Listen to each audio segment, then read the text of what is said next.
मी काय बोलायचं जे मिळालं नाही त्याच्यावर बोलतो, कारण की मिळाल्यावर सगळे बोलले. सगळ्यात अगोदर कोणत्याही कार्याच्या मागं स्त्रीचा हात असतो, चांगल्या कार्याचा. या कार्यामध्ये एका स्त्रीच्या मागे एका पुरुषाचा हात आहे. हे मी 5 दिवसानंतर मी आज आलो.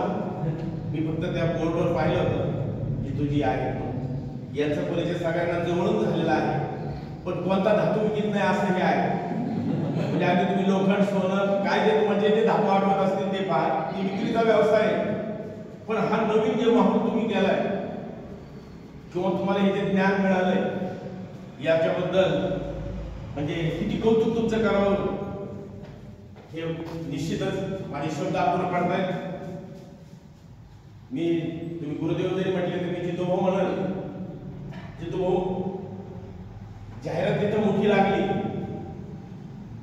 त्याच्यात थोडीशी गफलत अशी झाली की मला वाटलं माझा मुलगा आला म्हणजे माझी गरज नाही, काकांना वाटलं कल्पेशची गरज नाही, सनिषेला वाटलं ऋषभची गरज नाही, इथपर्यंत ठीक होतं. पण काही मैत्रिणींना वाटलं माझ्या मैत्रिणीचीच गरज नाही असं ह्या कार्यक्रमात. त्याच्यामुळे जाहिरात थोडी कमी झाली असं मला वाटतं. इतकं मी एक फक्त उशिरा 8 वाजता आल्यानंतर एक 10 मिनिटाचा माहोल पाहिल्यानंतर शिर्डी किंवा तिरुपतीला सुद्धा जाण्याची गरज नाही. तो माहोल इथं तयार केला. तुमचा वेळ फक्त प्रत्येक दिवशी 2 दिवस 2 तास आणि 5 दिवसात म्हणजे 8-10 तासामध्ये तुम्ही एवढं जर करू शकले, त्याच्या पुढे जाऊन मी असं सांगेन की या 5 दिवसातला प्रीतम घरी आल्यानंतर कधी कधी जी कुडकुड व्हायची त्याचं पर्सेंट एवढं कमी का झालं याचं मला म्हणजे प्रत्येकाच्या घरात झालेलं आहे. कारण इथं मला वाटतं की जे मेंबर येत होते रेग्युलर 5 दिवस त्यांचे जे रिलेटिव्ह इथं आलेले आहे त्याच्यामुळे तो नक्कीच फरक झालेला आहे. मग यातून आपण काय घ्यायचं? हे फक्त 9 दिवसच ठेवायचे का? किंवा एखाद्या पूर्वी गॅस फुल गेल्यानंतर फक्त दूध वर गेलं आणि लगेच परत 8-10 दिवसांनी अर्धा एक तास जागेवर येतं, तसं काही दिवसांनी हे जागेवर ठेवायचं का? हे काय करता राहिलं पाहिजे. याच्याकरता जसं आता सांगितलं डॉक्टर ताई आमच्या ताई हमेशा ऍक्टिव्ह असतात त्या वकिलींबाई की अगदी त्यांनी त्याचा सहभाग घेत असतील तर निश्चित मोठं काम होईल.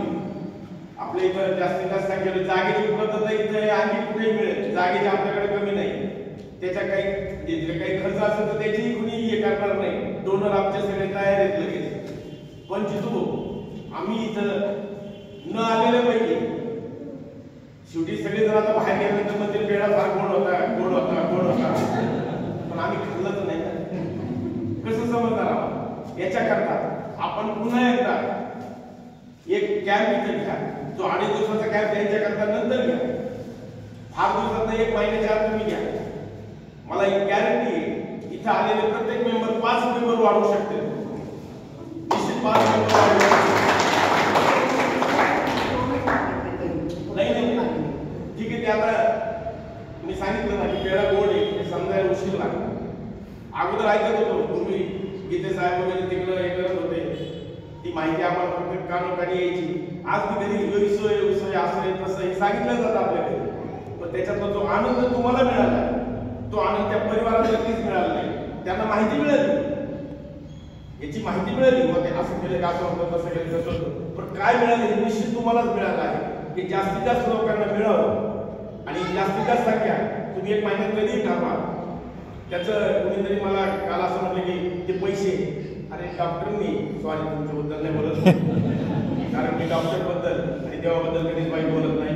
देवाबद्दल बोललो तर डॉक्टरकडे पाठवतो.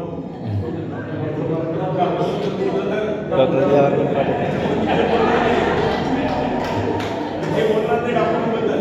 पण आपल्याला साधा थंडीचा आला तर आपल्याकडे एक चिठ्ठी लिहिली जाते. त्याच्यात 1000 रुपयाचे मेडिसिन आणि 3 दिवस हेल्पाटे घाला म्हटल्यानंतर शारीरिक त्रास मानसिक त्रास घरच्यांची आदळआपट चालू होती. त्याच्यापेक्षा निश्चित हे दर कमी आहे. पैशाचा इथे विचार करू नका. ज्यांना अशक्य आहे त्यांनी आमच्या हळूच काना देऊन सांगा की आम्हाला येण्याची इच्छा आहे पण ते नाहीये. शेवटी एक लक्षात ठेवा केळी जर फुकट वाटली तर कोणी खात नाही. पण ती जर 120 रुपयाला 150 रुपये जर मला निश्चित खाते तर किती चांगलं लागलं म्हणते खराब असलं तरी. तसं आपल्याला ही जी सेवा आहे, हे जे कार्य आहे, हे फुकट कोणी घ्यायचं नाही. जास्तीत जास्त संख्येने आपण हे करायचं आणि हा हॉल सुद्धा आपल्याला कमी पडला पाहिजे. आणि नंतर मग बाकीचे ज्या काही आहे मी कामापेक्षा जास्त बोललो असेल मला क्षमस्व.